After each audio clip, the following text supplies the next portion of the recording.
I've literally seen the Ku Klux Klan march up and down Main Street multiple times. And it informed how I felt like I was supposed to behave here. So I just started hating back. My nervous system was always on edge. I'm always ready to fight. I'm always ready for war. Hypertension is a given when you always operating in an energy. I'm leaving work. I feel just like a sting. And I knew that this isn't right. I'm losing my breath. It just feels like I'm suffocating. We get to the emergency room. They get me on the gurney. And I just kind of casually take my attention up. And when I do that, instantly I'm in space.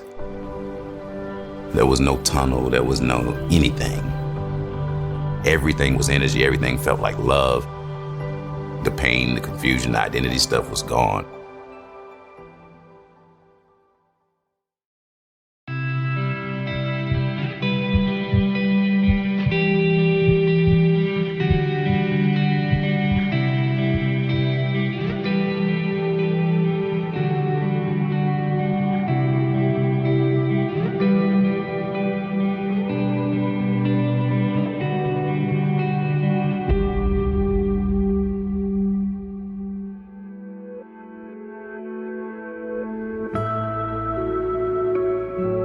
My name is David Williamson, and I'm from a small town in North Carolina called Yanceyville. Growing up in Yanceyville is a small town of not much more than 3,000 people. Growing up there for me is like a Huckleberry Finn kind of story. I was always in the woods, always climbing trees, always in nature. I had really beautiful experiences as a child that made me initially view this life as magical. I was deeply interested, used to dig in the ground and try to find fossils. Always, everything I found, even if it was just a piece of broken glass, I thought it was some magical piece of treasure that I found. North Carolina is beautiful, but Caswell County is the county that I grew up in. It's one of the poorest counties in the country. It has a lot of deep-rooted racial tension. Even to this day is one of the highest active Ku Klux Klan activity in the country. My biological grandfather was a sharecropper, and my uncles grew up on that farm. When you couple all those things together, it creates a lot of dynamics where people get traumatized and it goes unresolved and unaddressed. You start hearing people around you kind of echoing the same hate that they've received from white people around us. You hear it being echoed in our houses, and like they're this way, they're that way. It gets reiterated and recycled in your day-to-day life, in your house, in the school. It's just all of it, and it informed how I felt like I was supposed to behave here. So I just started hating back. I've literally seen the Ku Klux Klan march up and down Main Street, the most busy street of the town, multiple times. And I've seen the pain and the anger from the people. While it's happening, I'm watching my aunts, I'm watching my mother, I'm watching all of them just feeling so much pain, so much anger, and it's in me. It's affecting me, and it just makes you more angry. It makes you more angry, and it justifies every negative thought that you have. And you think that you can make these sweeping statements about all white people that actually make sense. And it just doesn't. It just doesn't make sense because one of the earliest memories that I have in my childhood was in preschool at Graves Chapel Church. Miss Mueller was one of the teachers there as a white lady. And I remember her holding me in her lap while she did story time and feeling her love for me. And then there's other examples of white people who took interest in me genuinely and tried to open doors for me. And when you have this narrative that you're just recycling in your head over and over and over, you ignore the good stuff and you only center the bad. And that's where your narrative gets buttressed with not any outlier. The outliers don't matter at all. It's just the narrative. Everything that supports the narrative is the only thing I can see. So it becomes a thing where every part of your life just confirms what it is that you want to believe. You don't feel that there's any way that you could be wrong about it. The disparity is real. If the disparity is real, they are doing it. And that day became so powerful of a boogeyman. My nervous system was always on edge. I'm always ready to fight. I'm always ready for war. Hypertension is a given. It's a given when you always operating in an energy where you're waiting for him to say something offensive so that you can explode 400 years of rage on this person, you know. It's so painful to be in that space all the time. I didn't get to experience anything that made me happy. I was miserable. College years was even worse, you know, still on a deep spiritual kind of journey, you know, trying to understand stuff. But somehow this anger, this hate is still justified. Even the gods justify it. They're gods of rage, they're gods of anger. I can metaphysicalize, spiritualize my hatred and still make room for it as if it's real. There was nothing in my life, spiritual understanding, philosophical reckoning that made hating dysfunctional or toxic. Not even when my body started telling me that hating is killing you and you feel it. You can't eat anything and it stays, you know, and your body stays comfortable. So I was spending sometimes just not eating because eating anything at one point was it just created this disruption in my peace. I was like, I ain't gonna eat no more then. Eating, but I had destroyed my digestive system. I'm dealing with hypertension that I'm not treating. I would check my blood pressure sometimes and it would be 224/190. I'm just going about my day. Didn't pay attention to the signs that my body was giving me the whole time. Everything just justified this rigid position and identity as this person that had to fix this racial disparity, and it's on me. I'm the Messiah, I'm the Black savior, I'm gonna fix all of this for all of us. It was February 1st, 2021. I was just sitting in my garage with two of my friends, and I felt this pain that I didn't feel anything in my chest at all. It was like a rip that happened in my back, in the area behind my heart, and then my shoulder felt like it was about to just fall off. You know, nothing in that pain said to me heart. Nothing in that pain said heart. But I have 7 herniated discs, 2 torn, 2 bulging. So back pain was kind of a normal thing. So what I said to my friend is I looked at him and my eyes were big and I said, man, this back pain just shifted gears. I'm leaving work.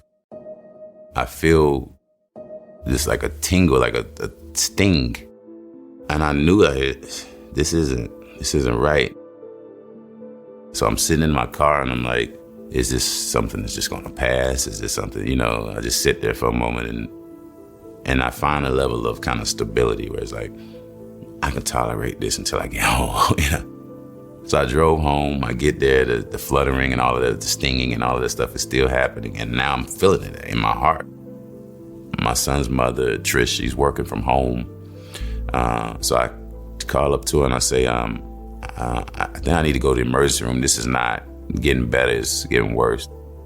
And as we're in the car, I'm losing my breath. It just feels like I'm suffocating, you know? I'm just losing my breath and I'm breathing really deep to try to stay conscious. We get to the emergency room, I'm kind of lightheaded, I'm walking up, and they get me on the gurney, and almost immediately I'm asleep.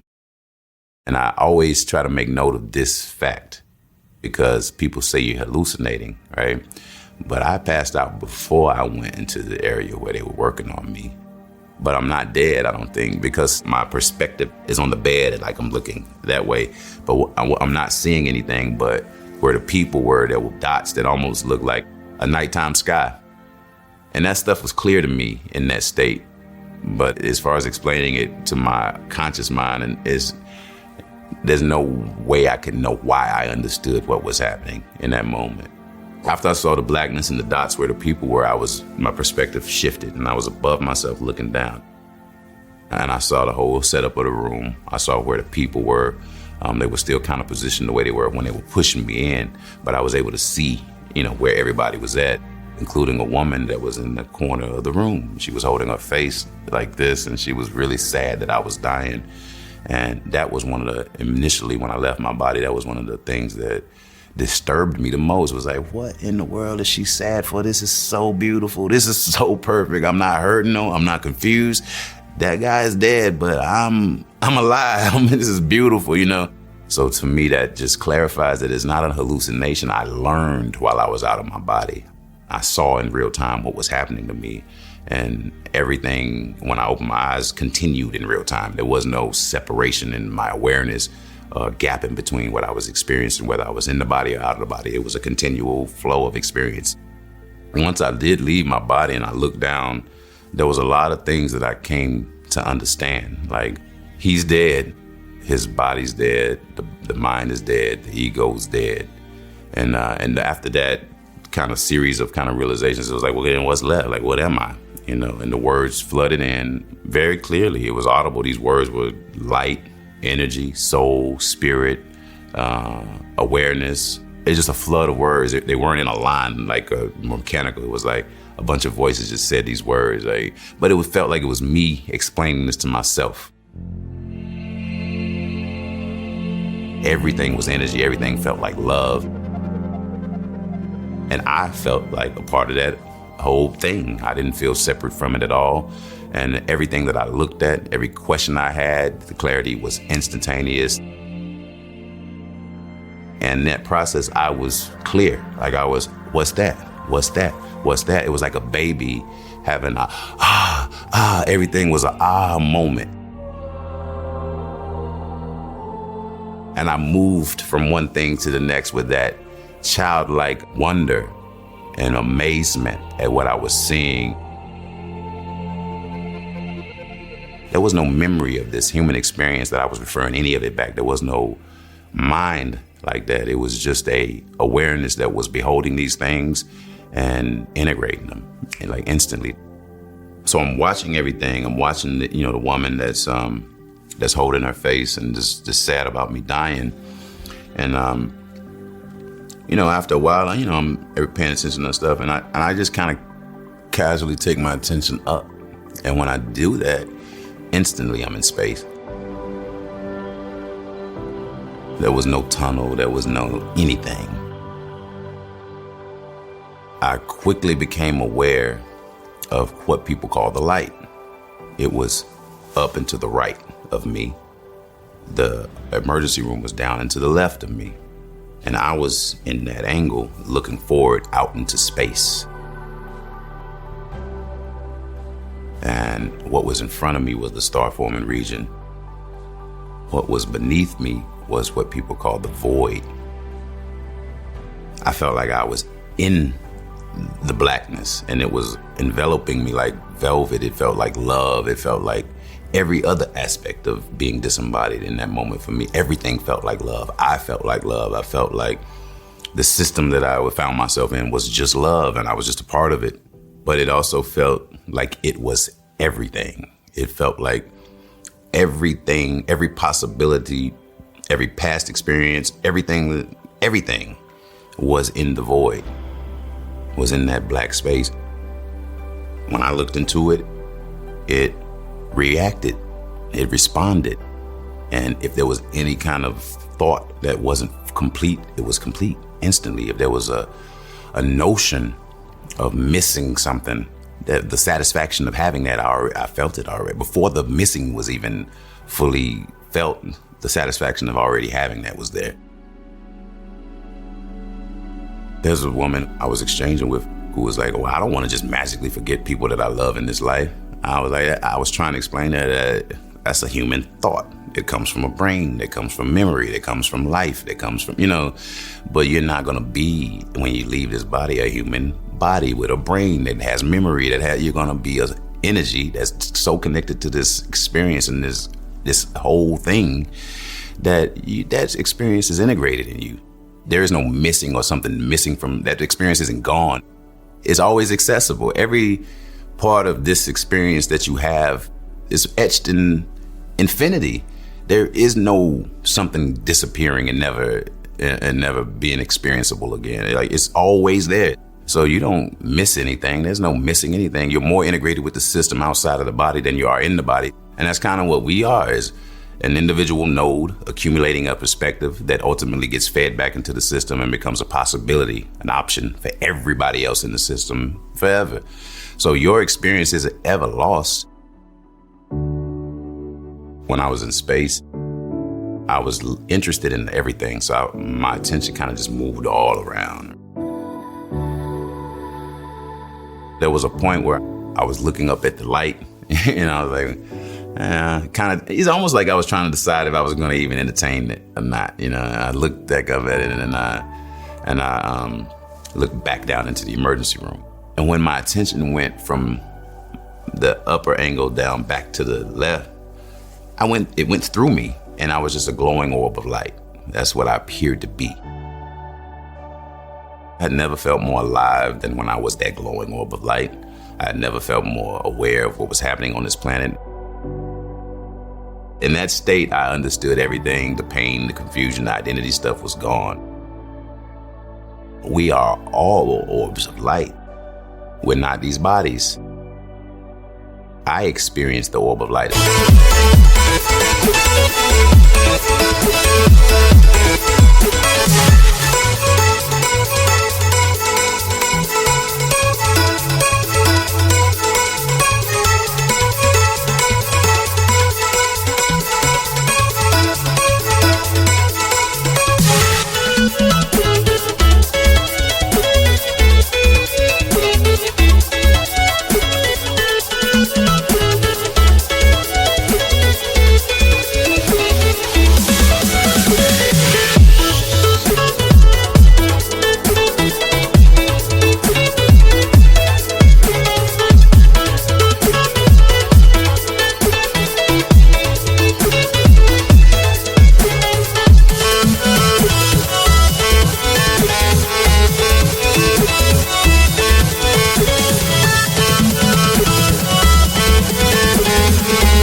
Perfect, as being is not confused, is not being contextualized in a human sense in a way where it's going to cheerlead for one side or the other. It was disconnected somewhat from the specifics of the human experience. It was just aware.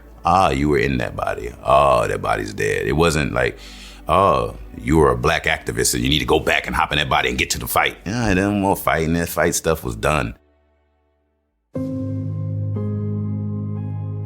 I kind of just watched everything. I watched them continuing to defibrillate me. But biggest image that sticks with me is the woman that was bothered by me dying, holding her face. If there's any small part of this experience that I was disappointed about, it was that in that moment of me trying to figure out how to communicate with it, I couldn't tell her, like, no, don't be sad. This is beautiful. My back's not hurting. I'm not confused about what's happening. This is beautiful. This is the most alive that I've ever felt. The people that were around me involved with the resuscitation effort, some of them were kind of like mechanical. They were just doing their job. They didn't have any emotional investment. And I could feel all of that, But there was one person that was in front, kind of to the angle, and he was really going through it. Like, in his mind, it was almost like he's responsible for making sure that I don't die, and he didn't want that. He didn't want to feel that. He didn't want to be responsible for that. So when I opened my eyes, I blurted out. The first thing I blurted out was, "Are you okay?" And I was looking for the woman, and then after that I blurted that out. I looked up at the person that was up in front of me to the right, and I said, "Are you okay?" And he cut me off. He said, "No, are you okay?" And somebody from the right said, "You didn't feel that?" And I almost said, "Feel what?" But I looked down and I saw this rubber pad. The defibrillator pads were in the person's hand, like they were about to defibrillate me again. But I saw this rubber pad on my chest where the indentation from the defibrillator pads were. And when I looked down, I was like, "Oh, you really were dead." Like, that's when it all flooded into my mind and my human awareness. Because, like, I saw the pad where they were defibrillating me, and I saw them defibrillating me from above, and it all connected in that moment when I looked down and he asked me, "Yeah, you didn't feel that?" And I was like, I didn't feel anything. I didn't feel anything. There was no pain, no trauma at all in the process of me dying. Catching my breath on the way to the hospital was as deep as the pain of my death got. So it just made me, it's like I have no fear of dying. I have no fear of what's next.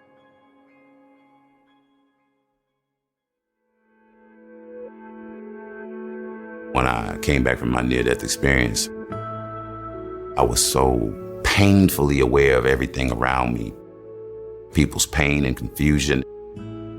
I already kind of felt like I had these empathic kind of tendencies even before, but it was times 5,000 when I came back from the near-death experience. And I think that contributed to how long it took for me to integrate, because I didn't have the opportunity to just sit and heal. As soon as I was able to stand up, I had to go back to work. I'm at work and I'm like, I feel a little different. I'm interacting differently. I'm seeing better results because I'm not really playing the politics game, because I don't have any identity stuff that's been influencing my decisions and my performance. I'm actually looking at work in a lighter kind of way. I don't have to go to work and fight over politics. I don't have to go to work and deal with white, black stuff. I just have to go to work and perform. The heaviness and the anger and the hate, I'm not carrying that around me anymore. So received differently. I have more graceful interactions with people. I don't feel like there's somebody trying to block my progress. None of that stuff is real. None of those stories are in me influencing the outcome.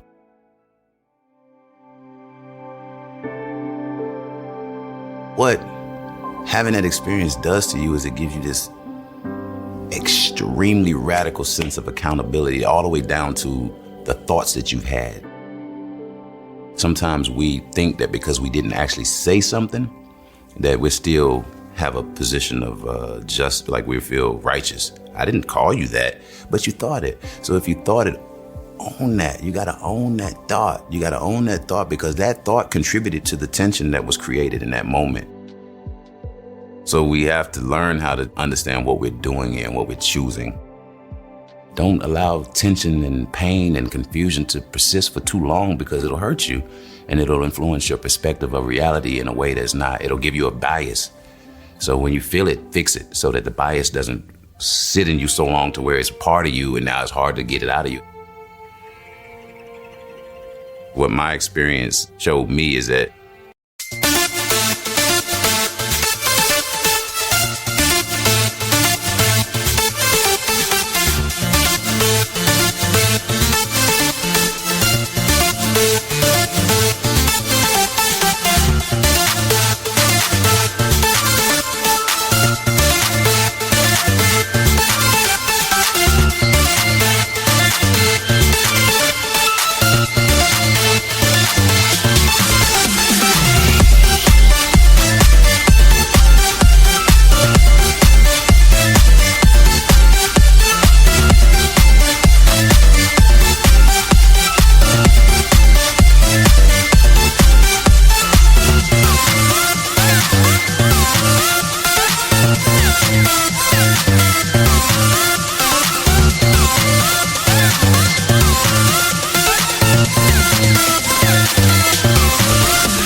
we tend to become the emotions versus just feeling them and letting them pass.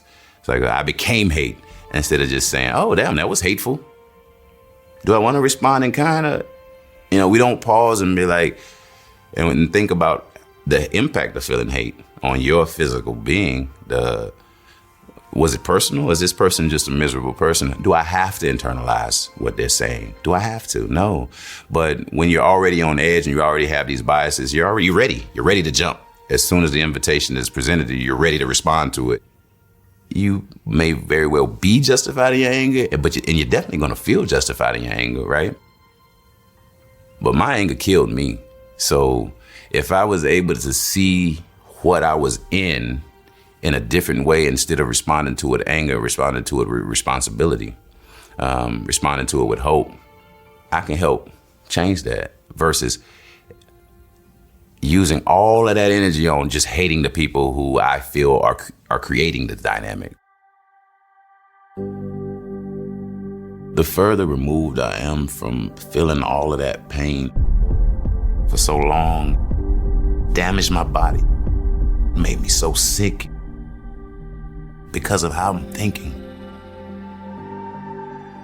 And the only way I was able to shake the connection to those stories and those narratives is through having that reset, and having those narratives kind of shook off of me.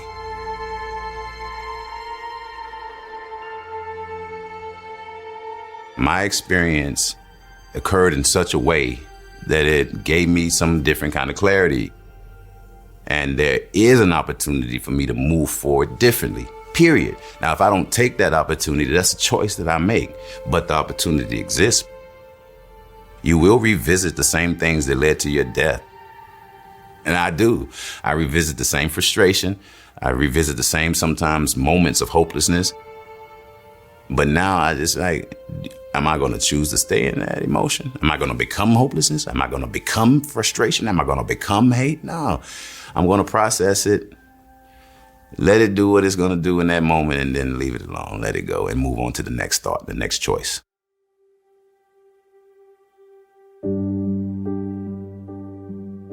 We're just having an experience here, and because of the narratives and the stories that we choose, it becomes a negative experience, a positive experience, but it's all just stories, and you don't have to choose those stories. You come here already equipped with how to function here, and then we're not taught to honor that in any way whatsoever. We're taught who to be, what we are, what our name is, how we, what's important, who we're supposed to like, who we're supposed to hate, how we're supposed to, we're told all of this stuff. And then we expect people to develop into authentic human beings when they've never made a decision for themselves at all. They just accepted prepackaged identities. There's no choice in that you're just selecting from among what's not even available to you, but it's actually what's pushed on you by people who actually love you. They're giving you this advice because they love you. They're telling you to think this way because they think it worked for them, and I just want you to, be okay, but it doesn't work. Look at the world around us. This thinking and these orientations that we have towards each other and this planet and this life doesn't work. It doesn't work. The more clear I have become about what being a human being is, the mind, the body, the ego, and this soul thing, that is infinite and it leaves this place is perfect. It doesn't hold on to human trauma. It doesn't hold on to this stuff. It doesn't. But it's permanent, and it's what you leave here as. That's what you are. We are creating our next life right now in this moment with our attention. And as long as we can own our attention and not allow our attention to be totally manipulated and injected with a bunch of software that doesn't originate inside of us. If you focus on misery, you're compounding misery. If you focus on hope, you're increasing the probability that other things can happen outside of the negative possibilities. And if we collectively start understanding how to galvanize our attention in different ways, then we can magnify our creative capacity. If an individual can focus their attention on what they want and get it, imagine if 20,000, 30,000, a million individuals can focus their attention on unified and what they can create.